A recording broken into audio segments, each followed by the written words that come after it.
Hi, this is Sean Darrington, Senior Director of Product Management, and today in this short how-to video I wanted to show you how to adjust the snapshot retention period on an existing share that you've already created. So let's get started. So I already have my OneSystem account and my OneBlox registered with that account.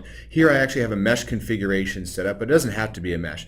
Now one of the things to think about and one of the things that we've enabled is the ability to manage storage permissions and storage policies on a per share basis. So you could have many shares with different personalities. It can have a backup personality, it can have a file serving personality, have an archiving personality, and all of those can actually have different policies associated with deduplication, with compression, and with snapshots. So here I have a share called Partha.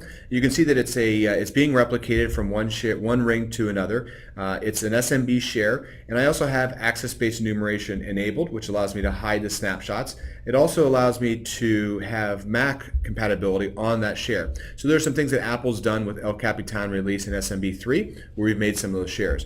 I also have it registered with Active Directory. This entire ring now requires users to use their Active Directory credentials to access the information there. And I'm also doing compression as well as fixed length deduplication on this share.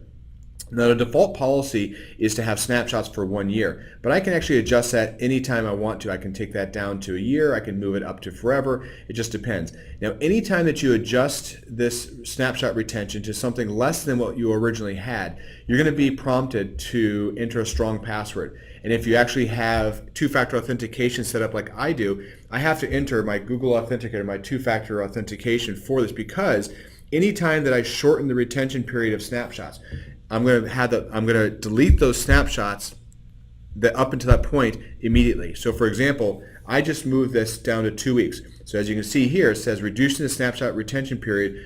Anything older than 2 weeks, those are going to be deleted and gone. You will not be able to get those back. So now I'm going to enter in my two-factor authentication here, and I'm going to confirm that I actually do want to shorten this down to 2 weeks. And now you can see here in terms of the summary, my storage snapshot policy retention is 2 weeks. I have compression enabled, and I also have fixed length enabled. And that's as easy as it is to adjust the snapshot retention policy on an existing share.